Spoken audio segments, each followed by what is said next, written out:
नमस्कार, स्वागत आप सभी का यूट्यूब चैनल नॉलेज टीवी। सभी हरियाणा वासियों के लिए 15 बड़ी खबरें सामने आ रही हैं।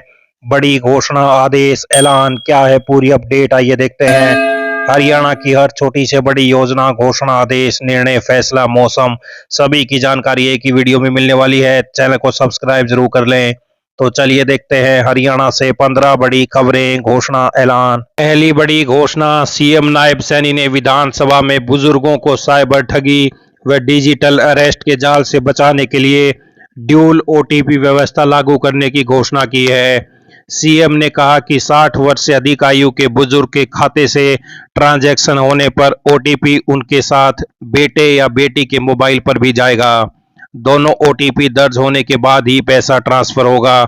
इससे ठगी पर प्रभावी अंकुश लगेगा। सीएम ने बताया कि अब ठगी की राशि होल्ड कराने की क्षमता 27% से बढ़ाकर 40% हो गई है। 1930 हेल्पलाइन और 0 एफआईआर के माध्यम से त्वरित कार्रवाई की जा रही है। साइबर क्राइम कंट्रोल रूम में बैंकों के 16 नोडल अधिकारी तैनात हैं। बजट में गोहाना, बहादुरगढ़, सोनीपत में 3 नए साइबर पुलिस स्टेशन खोलने का प्रस्ताव है। तो बुजुर्गों को साइबर ठगी से बचाने के लिए 2 ओटीपी, बुजुर्गों के खाते से ट्रांजैक्शन पर बेटे बेटी को भी जाएगा ओटीपी। आइए अगली बड़ी घोषणा देखते हैं। मौसम विभाग के अलर्ट से किसानों की चिंता बढ़ी। अब 19 और 20 मार्च को तेज हवा के साथ बारिश, ओलों के आसार। मौसम विभाग ने 19-20 मार्च को कई जिलों में 40 से 50 किलोमीटर प्रति घंटे की हवा चलने, बारिश, ओलावृष्टि की संभावना जताई है। 19 मार्च को कुछ स्थानों पर हल्की बारिश हो सकती है, लेकिन 20 मार्च को 4 जिले अंबाला, यमुनानगर, कुरुक्षेत्र और पंचकुला में भारी बारिश होने के आसार हैं।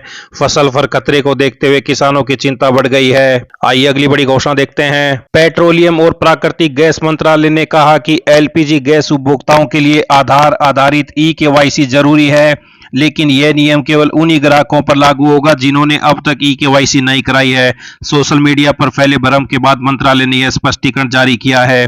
मंत्रालय ने सोशल मीडिया पर कहा कि कुछ खबरों में बताया जा रहा है कि सभी एलपीजी ग्राहकों को आधार ई-केवाईसी करनी होगी, इसके बिना गैस सिलेंडर नहीं मिलेगा, जिसे लेकर लोगों में हड़बड़ी फैल गई है। मंत्रालय ने साफ किया कि यह कोई नया नियम नहीं है, यह पहले से लागू प्रक्रिया का हिस्सा है। यह नियम सिर्फ उन्हीं उपभोक्ताओं के लिए जरूरी है जिन्होंने अब तक प्रक्रिया पूरी नहीं की है। जिन लोगों ने पहले ही सत्यापन कर लिया उन्हें दोबारा करने की जरूरत नहीं है। उज्ज्वला लाभार्थियों के लिए अलग नियम है। प्रधानमंत्री उज्ज्वला योजना के लाभार्थियों के लिए यह नियम सीमित है। मंत्रालय के अनुसार इस योजना के उपभोक्ताओं को यह प्रक्रिया साल में सिर्फ एक बार करनी होती है, और वह भी 7 सिलेंडर लेने के बाद, यानी 8वें या 9वें रिफिल पर सब्सिडी पाने के लिए जरूरी होती है। सरकार का कहना है कि यह कदम असली उपभोक्ताओं की पहचान सुनिश्चित करने और गैस सब्सिडी का सही लोगों तक पहुंचाने के लिए उठाया गया है। तो ये बड़ी अपडेट, सभी को नहीं करानी ई-केवाईसी, बिना सत्यापन वाले एलपीजी ग्राहक ही आधार सत्यापन कराएं। आइए अगली बड़ी घोषणा देखते हैं। डाक विभाग की 3 नई सेवाओं की शुरुआत हो गई है। इनमें 24 स्पीड पोस्ट पार्सल तथा 48 स्पीड पोस्ट शामिल हैं। इनके जरिए अब जरूरी दस्तावेज और पार्सल में 24 घंटे के भीतर गंतव्य तक पहुंचेंगे। देरी होने पर पैसे वापसी की गारंटी भी दी जाएगी। डाक विभाग की इन सेवाओं का लाभ फिलहाल देश के 6 प्रमुख शहरों में मिलेगा। पहले चरण में यह सेवाएं दिल्ली, मुंबई, चेन्नई, कोलकाता, बेंगलुरु और हैदराबाद में उपलब्ध होंगी। हरियाणा में शिक्षा व्यवस्था एक बार फिर सवालों के घेरे में है। स्कूलों में किताब वितरण में देरी के बाद अब निजी स्कूलों से फार्म 6 लेने और उसकी जांच की प्रक्रिया भी पटरी से उतरती नजर आ रही है। स्थिति यह है कि शिक्षा विभाग अभी तक MIS पोर्टल पर फार्म 6 भरवाने का इंतजाम कर रहा है, जबकि अधिकांश निजी स्कूल पहले ही नए शैक्षणिक सत्र के लिए फीस बढ़ा चुके हैं। प्रदेश में करीब 10,701 निजी स्कूल संचालित हो रहे हैं। इनमें से बड़ी संख्या में स्कूलों ने महंगाई और बढ़ते खर्चों का हवाला देते हुए नए सत्र के लिए 10% तक फीस बढ़ा दी है। तो निजी स्कूल संचालकों का कहना है कि वे भी विभागीय प्रक्रिया के कारण फंसे हुए हैं। प्राइवेट स्कूल संघ के प्रदेशाध्यक्ष के अनुसार विभाग जब तक पोर्टल नहीं खोलता जब तक स्कूल फार्म जमा नहीं कर सकते। यह प्रक्रिया हर साल फरवरी-मार्च में पूरी हो जानी चाहिए, जो अब तक लंबित है। यह प्रक्रिया फरवरी अंत तक पूरी हो जाए तो मार्च में निजी स्कूल नई फीस तय कर दाखिले शुरू कर सकते हैं। तो नियम पीछे, वसूली आगे। फार्म 6 के बिना स्कूलों ने बढ़ा दी फीस। आइए अगली बड़ी घोषणा देखते हैं। पलवल से बड़ी अपडेट, जिन बुजुर्गों की पेंशन रुकी हुई है वे लिखित आवेदन और आवश्यक दस्तावेज पेंशन कार्यालय में जमा करवाएं।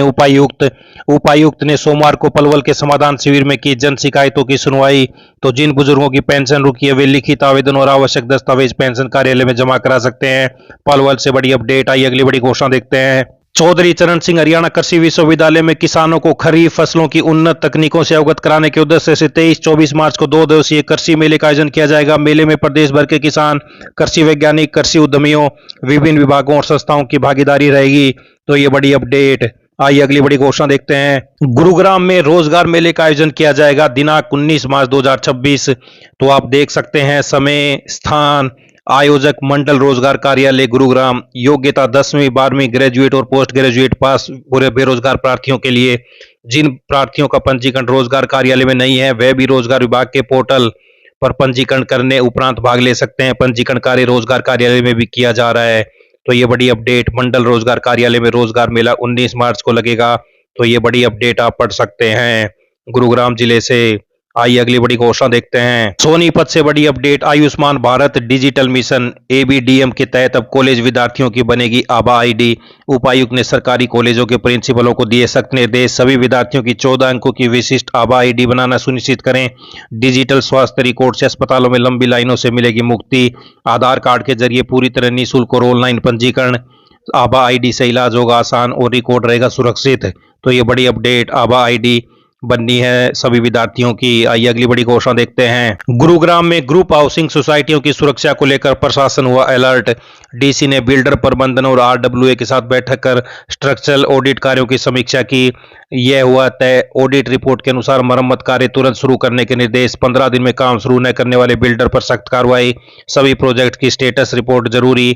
ऑडिट एजेंसियों की नियमित मॉनिटरिंग के निर्देश। डीसी ने कहा नागरिकों की सुरक्षा से कोई समझौता नहीं। आरडब्ल्यूओ को भी नियमों के तहत मरम्मत कार्य करने की अनुमति। प्रशासन का साफ संदेश। स्ट्रक्चरल ऑडिट सिर्फ औपचारिकता नहीं बल्कि सुरक्षित जीवन की गारंटी है। आइए अगली बड़ी घोषणा देखते हैं। पलवल से बड़ी अपडेट। पलवल में अनुसूचित जाति के किसानों के लिए ट्रैक्टर भौतिक सत्यापन की तिथि में हुआ संशोधन। अब 20 मार्च को विभिन्न ब्लॉकों में निर्धारित स्थानों पर किया जाएगा ट्रैक्टरों का भौतिक सत्यापन। आइए अगली बड़ी घोषणा देखते हैं। सीबीएसई 10वीं की दूसरी बोर्ड परीक्षा 2026 के लिए स्कूलों के माध्यम से उम्मीदवारों की सूची जमा करने की प्रक्रिया बुधवार से शुरू करने जा रही है। यह व्यवस्था नई शिक्षा नीति 2020 के तहत लागू 2 बोर्ड परीक्षा प्रणाली के अनुसार पहली बार शुरू की गई है, जिससे छात्रों को अपने अंकों में सुधार का मौका मिलेगा। छात्र विज्ञान, गणित, सामाजिक विज्ञान और भाषा जैसे अधिकतम 3 विषयों में सुधार के लिए आवेदन कर सकते हैं। हालांकि वे छात्र जिन्होंने मुख्य परीक्षा में 3 या अधिक विषयों में हिस्सा नहीं लिया इस परीक्षा के लिए पात्र नहीं होंगे। एलओसी जमा करने का पहला चरण 18 से 31 मार्च तक चलेगा। परिणाम घोषित होने के अगले दिन से 5 दिन का दूसरा चरण होगा। तीसरे चरण में लेट फीस के साथ 2 दिन की अतिरिक्त विंडो दी जाएगी। तो 10वीं की दूसरी बोर्ड परीक्षा के लिए आज से आवेदन। आइए अगली बड़ी घोषणा देखते हैं। हरियाणा में जनगणना से जुड़े किसी भी अधिकारी या कर्मचारी को अगले साल 31 मार्च तक स्थानांतरित नहीं किया जा सकेगा। इसके लिए जनगणना कार्य निदेशक ने मुख्य सचिव को पत्र लिखा। तो जनगणना से जुड़े अफसरों कर्मियों के स्थानांतरण पर लगाई रोक। आइए अगली बड़ी घोषणा देखते हैं। जिन विद्यार्थियों ने डॉक्टर अंबेडकर मेधावी छात्र संशोधित योजना के लिए आवेदन किया था वे अब अपने दस्तावेज 20 मार्च तक पूरे करा सकते हैं। दस्तावेज पूरा कराने के लिए अंतिम तारीख को 17 से बढ़ाकर 20 मार्च किया गया है। जिला कल्याण अधिकारी ने जानकारी देते हुए बताया कि दस्तावेज पूरा कराने के लिए आवेदनकर्ता लघु सचिवालय स्थित समाज कल्याण अधिकारी कार्यालय में संपर्क कर सकते हैं। दस्तावेज पूर्ण कराने का यह अंतिम अवसर है। इसके बाद अधूरे आवेदन पत्र रिजेक्ट कर दिए जाएंगे। तो भिवानी से बड़ी अपडेट। मेधावी छात्र योजना के लिए दस्तावेज पूरे करने के लिए अंतिम तिथि 20 मार्च तक बढ़ाई। तो ये बड़ी अपडेट। ये सभी हरियाणा वासियों के लिए आज की बड़ी खबरें, घोषणा, आदेश, ऐलान। पल पल की अपडेट सबसे पहले आपको मिलती रहती है। चैनल को सब्सक्राइब जरूर कर लें। बहुत बहुत धन्यवाद।